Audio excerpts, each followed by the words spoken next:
Саламатсыздарбы, урматтуу мекендештер, урматтуу достор. Бүгүнкү сиздерге кайрылуумдун бирден бир себеби бул Facebook баракчасында Альмира Абидинова аттуу биздин журналист айымдын жазган посту болду. Ага ылайык Келгенбаева Акгүл аттуу биздин жараныбыз Каракулжада жашайт. 9 баласы болгонуна карабастан мамлекет тарабынан жөлөк боло албайт деген билдирүү болду.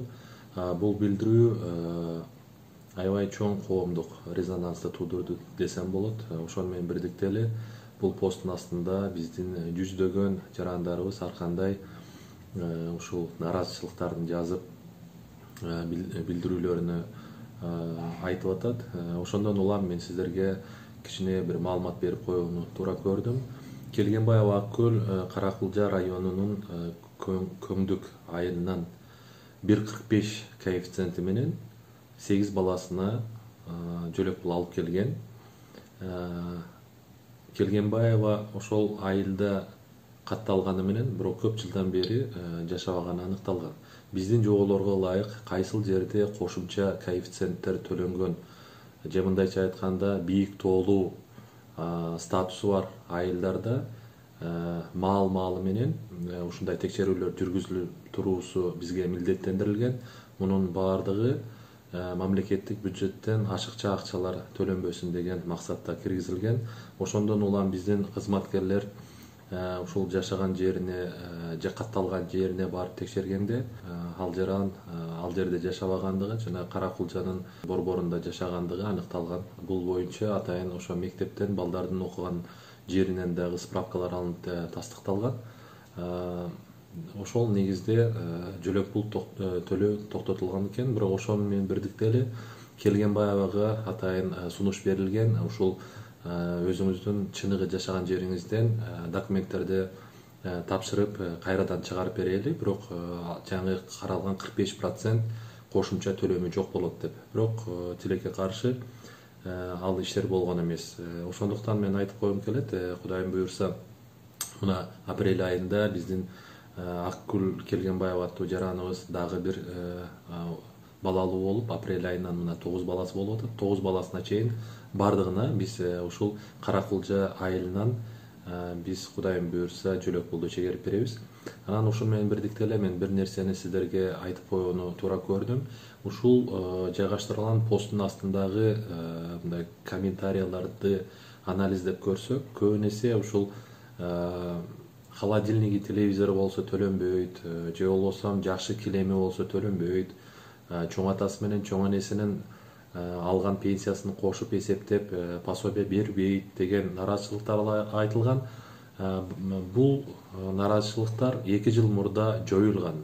Ушул нараазычылыкка жол берген жободогу нормалар бардыгы жокко чыгарылган деп айткым келет. 18-жылдын 1-июлунан баштап ушул сиздер айтып аткан бардык биздин буга чейин кызматкерлердин айтып келген шылтоолору жокко чыккан. Мыйзамдын чегинде азыр ошол үйүн ичиндеги баягы көп мөөнөттүк колдонуучу буюмдар эч кимиси ал эсепке алынбайт.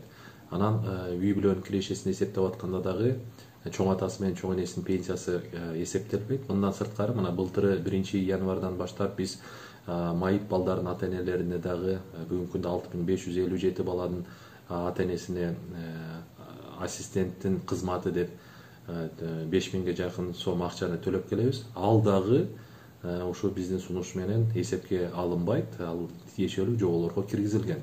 Ошондуктан мынау көп нараазычылык билдирип жазып аткан жарандарыбызга кайрылгым келет. Албетте мынау биздин ишибизде болуп аткан кандайдыр бир мүчүлүшүктөр болсо, же жерлерлерде болуп аткан катачылыктар болсо, аларды жоюуга биз бүт аракетибизди көрөбүз.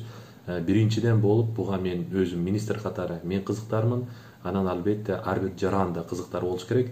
Ушуга окшогон бир мыйзамсыз иштер болсо, же болбосо мыйзамсыз тоскоолдуктар, же болбосо биздин кызматкерлер тарабынан ар кандай шылтоолор болгон болсо, ал боюнча сиздердин сунуш пикириңиздерди укканга жана алар боюнча чара көрүүгө бүт мүмкүнчүлүгүбүздү көрөбүз.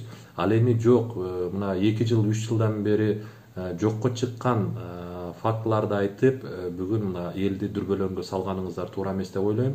Ошондуктан урматтуу жарандар, урматтуу мекендештер, урматтуу достор, баарыңыздарга кайрылам. Ушул Биздин атайын министрликтин сайтында электрондук калькулятор деп иштеп чыгып биз салып койгонбуз. Ал жерде ушул пособие алууга мүмкүнчүлүгүңүз барбы жокпу, ар бир үй бүлө өзүнүн маалыматтарын киргизип, бир мүнөт же 2 мүнөттүн ичинде тиешелүү жооп алганга, канча ала турган болсо канча сумма алат, кандай документтер керек, кайсы дарекке кайрылса болот, кайсы телефон менен дагы тактап кошумча маалымат алса болот, анын баардыгы ошол электрондук калькулятордо чыгат.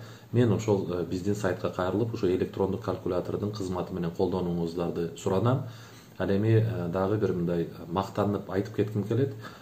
Биздин ушул жалпы өкмөт структурасындагы ар кандай мамлекеттик органдардын, министрликтердин, ведомстволордун сайтынын иштеши боюнча өкмөт тарабынан былтыр атайын көз карандысыз аудит жалданып, баардык министрликтердин интернет сайттарына баа берилген. Биздин министрликтин сайты эң мыкты деп таанылып, эң жакшы сайт деп 5+ деген баага татыганбыз. Мен бүгүн баардык жоопкерчилик менен сиздерге айта алам, биздин сайтта сиздерди кызыктырган баардык суроолорго жооп аласыздар жана маалымат ала аласыздар. Ошондуктан биздин MLSP Gov.kg аттуу же болбосо ошол Google'га кирип туруп эле эмгек жана социалдык өнүктүрүү министрлиги десеңиздер, сөзсүз биздин сайтка ссылка чыгат, кирип маалымат алып туруңуздар жана тиешелүү расчетторду жасап, биздин кызматкерлерсиз эле сиздерге жөлөк пул чегерилеби чегерилбейби алып алып, анан ошол чыккан жооп менен барып биздин кызматкерлерден талап кылууга толук укугуңуздар бар. Эгерде ошо электрондук калькулятордон сиздерге берилет деп чыккан болсо, биздин кызматкерлер сиздерге чыгарып бергенге милдеттүү.